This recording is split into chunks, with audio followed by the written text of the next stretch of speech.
Miss Pollitt's School for Young Ladies, Hertfordshire, 1846. She had to run. Though it went against every rule of conduct Ada had been taught in her 15 years of life, running was the only option now. When their parents died at sea, her brother, Jenny, had decided to send her to school.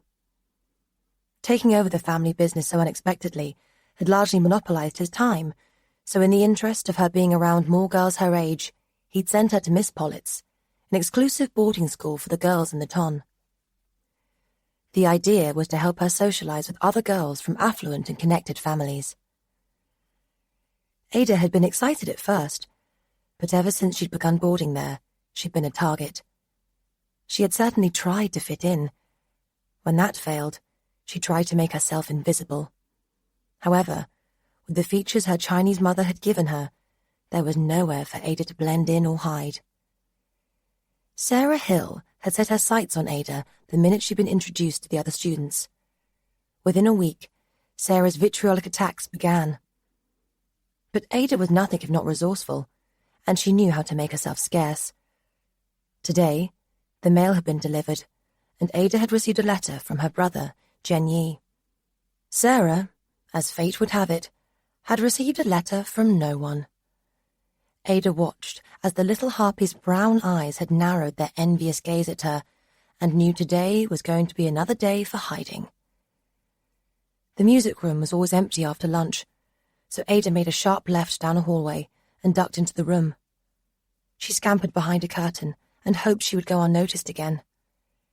She held her breath as the voices and footsteps came closer, pressing her body against the window as hard as she could.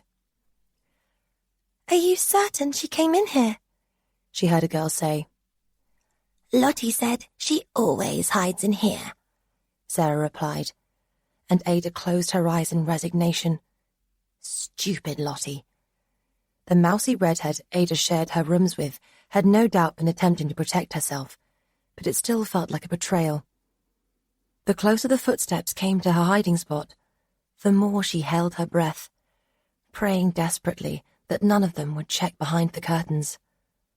A moment later, her hopes were crushed as the heavy brown drape was yanked to the side and she came face to face with her tormentor. "Look who I found hiding like a little rat," Sarah said before grabbing Ada by the wrist and jerking her forward. Beside her stood Claire Stanton, the dark-haired sycophant who never came for Ada alone, but was always there to lend Sarah a hand when it came to tormenting Ada. And she wasn't alone. Charlotte Balfe, or Lottie as she was called, refused to meet her eyes, and Aliana Ricker, another blonde, was standing just behind her. Probably to keep her from bolting now that her duty was done. "Sarah!" Ada steeled herself with a breath, knowing what was sure to come. "Didn't you hear us calling you? It's rude to ignore people." "I wasn't ignoring you." "And to lie. But then I always knew you'd be a liar. Your kind are always liars." "Let go of my arm," Ada said, refusing to acknowledge the slanderous words. Her brother had always told her it was best to remain calm, to find a way forward without escalating the situation. Judging by the grip Sarah had on her arm, she wasn't certain she'd get the chance to avoid a fight.